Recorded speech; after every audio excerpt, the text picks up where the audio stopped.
Many times you read from the Chinese newspapers regarding a big acquisition by the Chinese company of American company, European company. They are so proud of that big achievement, but their acquisition is only signing of the contract. So as soon as they sign a contract, they can put out a big press release, and they earn that publicity in front of government, Chinese government, and then everybody seems to forget the deal, and there is no intention to close. We have seen that a lot, and also watch out for the closing conditions. As I mentioned, that government approval could be a double-edged sword. People use that to get out of the deal, just play the game. Financing contingencies.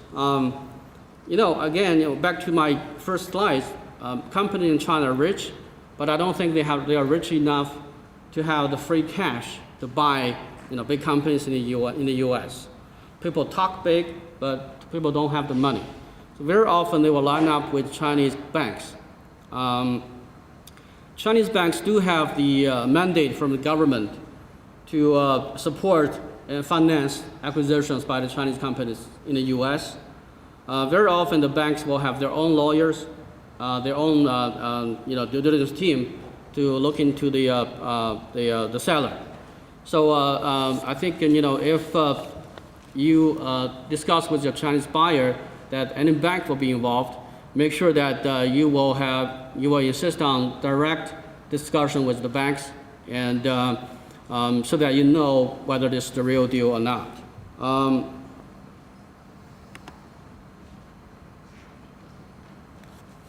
So before you open the champagne to celebrate the closing, I have some additional practical points to share with you. The rules of your local government. I think in the beginning of this great event, I think Siva mentioned that the local government is very important to help you to get a Chinese investment. And Chinese companies are so used to be governed by the local government. So when they visited the United States, when they negotiated a deal with you, they will feel very uncomfortable if you don't introduce them to your local government, the state government, city government, and township government. I think in the U.S. on the U.S. side, I think the aldermen, the mayors, the governors, they will be very happy to get involved in this. I've been dealing with Illinois State Trade Office. I think they have been very supportive, and talking about the role of local government, not necessarily mean giving the Chinese tax incentives. Sometimes simply hosting a dinner, or sometimes simply introduce them to meet with local officials will be a big push for the success of your acquisition, of your transaction with the Chinese. They want to make sure that they're welcomed into the U.S. And they're not treated as an invader. So I think it's important that you take advantage of the free service from the government and make sure that they will have some face time with your Chinese buyers. And do it the American way. Recommend the Chinese buyers to use U.S. qualified professionals. I think my friend at Longo at Plante Moran also will appreciate it very much if you could recommend to the Chinese buyers that they need to use U.S. professionals. I think one good thing to you is if you know that they are represented by decent U.S. professionals and they're spending the money, that means they're for real. They're not coming here just to play the game. So I think that's important sign of whether the deal is true or not. And patience is a virtue. I mean, especially dealing with the Chinese. Culturally, they want to be a friend with you before they can do a transaction with you. So it will take some time for you to work with them to win their trust. And also legally and procedure-wise, as I said, there are all sorts of approvals in China. So for them to get the money actually out of China to pay you at the closing, it does need some time. We recently had a transaction in New York. A client is buying a very expensive, and we talk about $20-25 million, some real estate. And everybody thought the money was there and it was going to close in 2 weeks. but the money did not come through from China, did not clear from China until like 2 months later. And so, need a lot of patience. Last point, I cannot overemphasize this. Not everybody from China is rich. I know that, our friends from China Telecom, they're rich, they're real companies, but there are a lot of smaller players. They pretend they're big money men from China, and they want to play, because here, in the U.S., except for probably, Mr. Madoff, everybody else has been very nice. So I think we need to be careful with people who claim to have a lot of money from China and who want to buy it in the U.S. Okay, I think I did a good job. So you may applaud now. So. Thank you.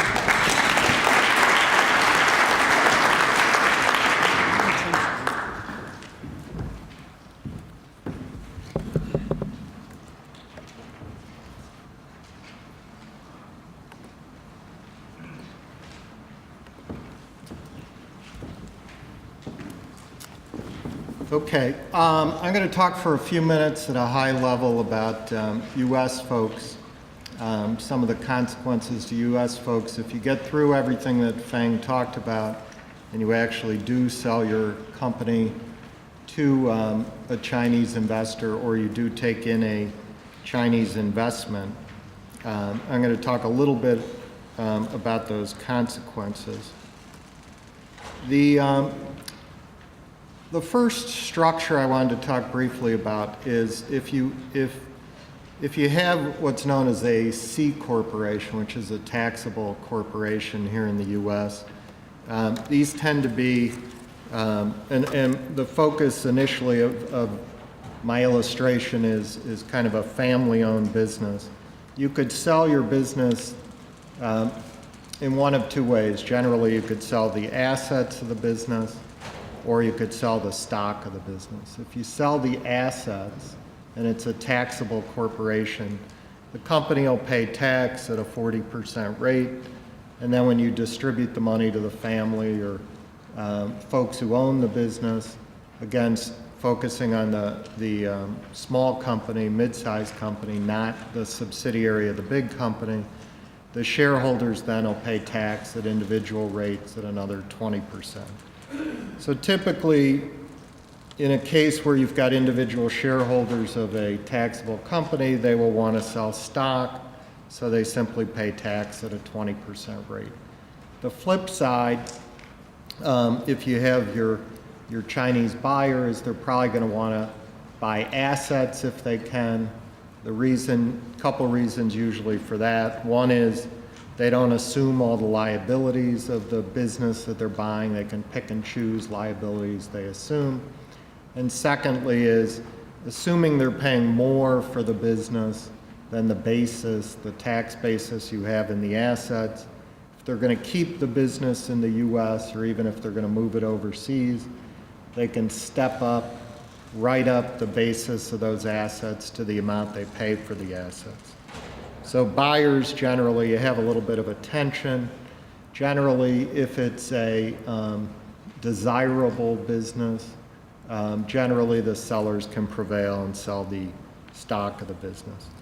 Now that's contrasted with some small businesses, mid-sized businesses that are conducted in limited liability company form or limited partnership form or S-corp form. Generally, the consequences of selling assets or stock are generally the same, so there's flexibility to sell assets and just have one level of tax. This is somewhat similar to a big company selling off a subsidiary. Generally, the consequences of the big company of selling stock or assets are the same.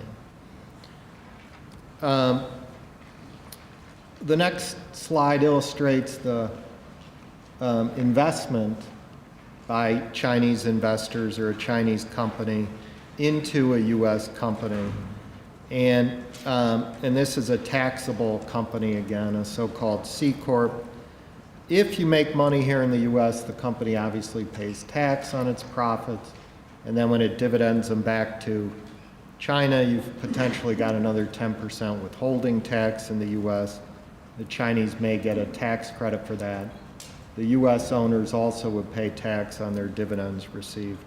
So if sometimes what you'll see is an investment will be denominated partly with debt, not just equity.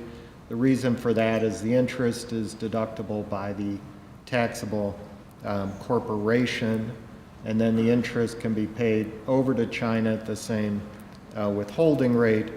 And if the Chinese are a small enough investor and willing not to have control, willing to have non-voting stock, then the interest is generally not subject to withholding here in the U.S. The last slide I wanted to quickly go over before we leave a few minutes for questions for either Feng or me is if you are conducting your business not as a taxable corporation, but a limited liability company or partnership, then the Chinese can make an investment into your limited liability company or partnership. They wouldn't be able to invest in an S-corp because you have to have U.S. investors or owners. The company is still subject to tax either directly or indirectly at a 35% federal rate, another 5 or so for most states. And so the Chinese investors share that tax, and this is sometimes an issue that surprises folks, but it's enforced through a withholding mechanism. The company quarterly has to pay the U.S. government the tax liability of the Chinese investors or any other foreign investors. The mechanism's designed so that the foreigners obviously wouldn't be able to not pay the tax, and then the government would have to chase them overseas. Generally, if you take money out of the U.S. business, there's also a withholding tax like there would be on dividends. And then back in China, the Chinese business may get a foreign tax credit against its, generally speaking, otherwise 35% rate in China. And with that, I'll pause and I guess leave a couple minutes here because I know we're running a couple minutes behind to see if there's any questions for anything that I quickly went over or what Feng went over.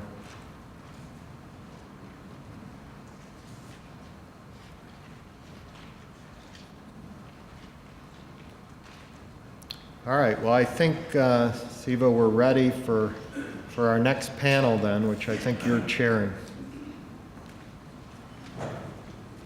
You ready?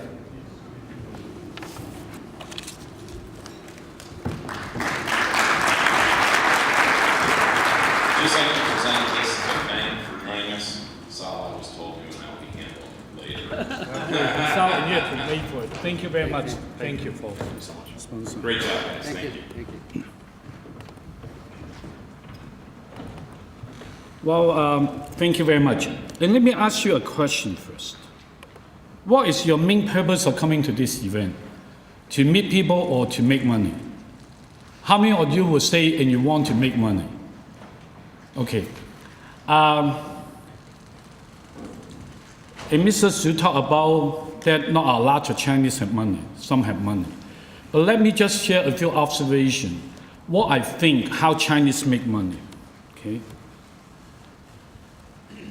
I think the first thing is we have to look at the economic development of China. When Richard Nixon went to China back in 1971, China was poor. But even the country was poor, but if you have China such a big size, the government still have money.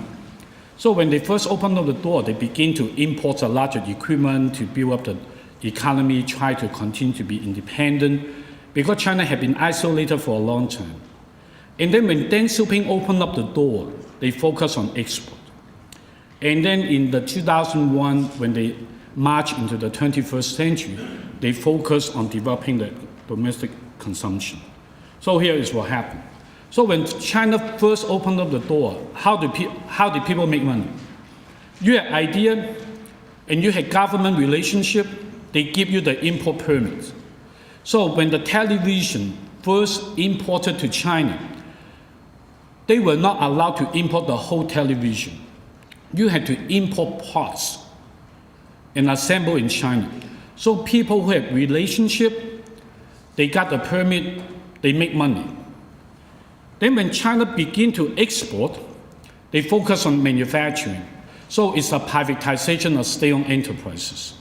So if you have good management, you have relationship, you get the company for very little money, and then you are also make money.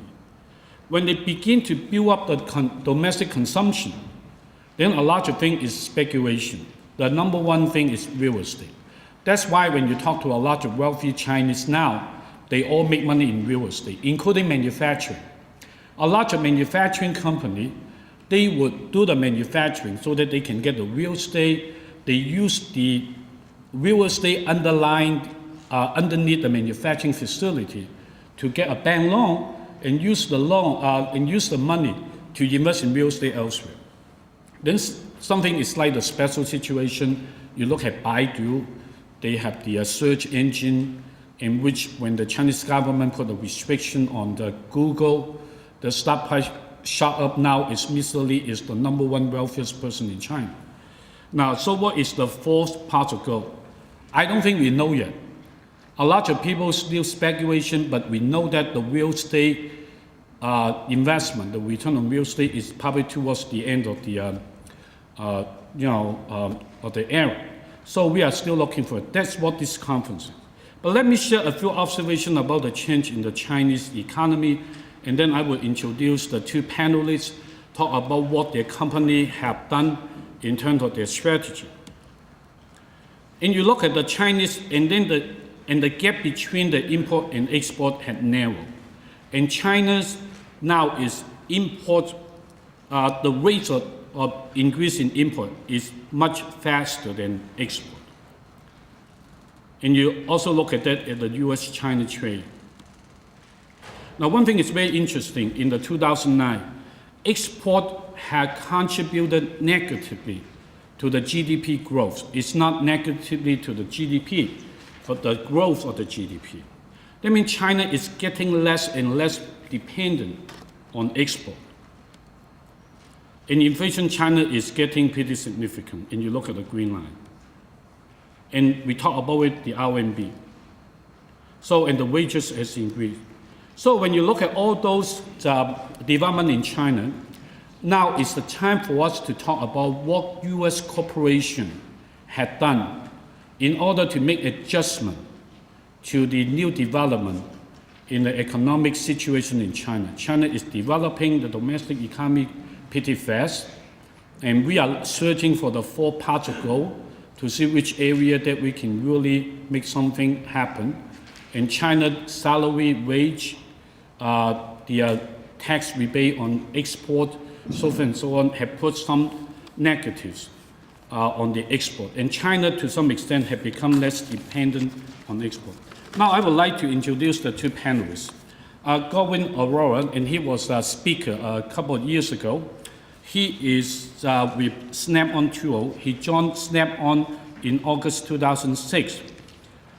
Govind is responsible for working with the global business to establish best practices and process for sourcing, procurement, and quality, and also to build a strong business relationship with suppliers around the world. Before he joined Snap-on, and he was a senior VP with General Binding Corporation. He also spent time at Federal Signal Corporation, Hammond Organ Company, and SS Corporation. He got a bachelor's degree from India and a master's degree in industrial engineering from UC Berkeley and an MBA from Kellogg. Ladies and gentlemen, please join me in welcoming Govind Arora. Before I turn over the floor to Govind, I would like to introduce Mark Jaeger. Mark is the Senior VP, General Counsel, and Secretary of Jockey International. He is responsible for legal, compliance, and government relationship. He also focuses on international trade and strategic input to Jockey sourcing and cooperation team. He was the past chair of AAFA, Government Relations Committee, current chair of the ITAC 13 Advisory Committee, and also a board member of WRAP, a global factory compliant from active firm active in China.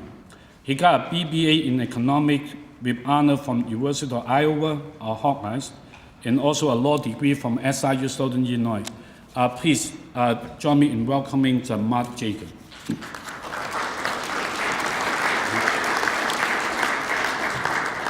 What I'm going to do is the panelists will have between 5 to 10 minutes to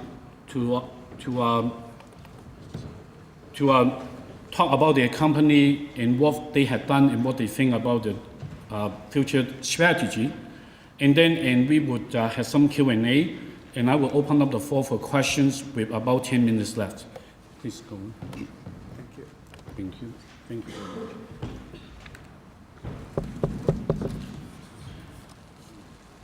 Many of you might have heard about Snap-on. Let me talk a little more about it and give you a little more background about it. The company was started 91 years ago with the concept of 5 do the job of 50. 5 handles and 10 sockets to do the job of 50. Since 1920, the company has transformed to a well-known global brand and leader. We celebrated 90th anniversary last year. Located in Kenosha, Wisconsin, annual sales in 2010 was $2.65 billion, with 55% in North America, 35% in Europe and other countries, and 10% in Asia. Majority of that is in China. We have more than 80,000 products. We sell in 130 plus countries, 11,600 employees. We are part of Fortune 1000 company, listed in New York Stock under symbol SNA. Universally recognized as the highest quality products in the industry. Our primary customers are professional technicians. We do not sell in retail market. Snap-on mission is simple. Most valued productivity solutions in the world. We do everything along this and remind ourselves on a daily basis by our thoughts and actions.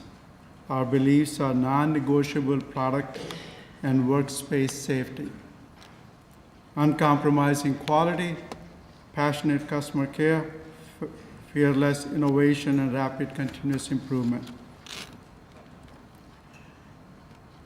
Snap-on acquired several brands, leading brands, and well-known companies in their field globally. Snap-on itself started as a hand tools company and is well known as a tools company. Baco is over 150 years old and well-known brand in Europe for hand hacksaws and bandsaws and agricultural tools. Zhuo and CDI are well known for power tools and torque products, and Mitchell is well known for auto industry software and diagnostics and repairs. Many of you have seen the white truck on the road. These are our franchisees, and there are more than 5,000 of these globally, over 3,500 in the U.S. They sell to their technicians. They visit technicians in the garages. And they go there once a week. In this year, a few months ago, Snap-on was ranked number 6 in the global 100 franchise. And among the top 10, Snap-on was the only industrial company, whereas all others were food and restaurants-related companies. and it is also ranked top mobile franchise in the U.S. for several years. Snap-on services mission-critical industry globally: space, aero, power plants, mining, natural resources, wind, rail, Navy, and military. Let me now switch to China and talk about China. Snap-on started selling in China in 1980 with the resellers, and mostly those were the U.S. companies which took us there to service and also to defense and the aero industry.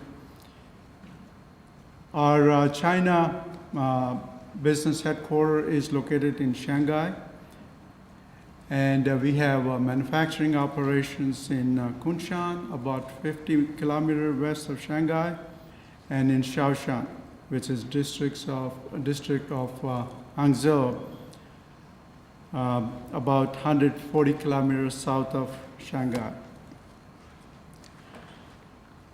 15 years ago, Kunshan city was a farmland and underdeveloped city, whereas today it is one of the modern cities, about 2 million people and thousands of factories.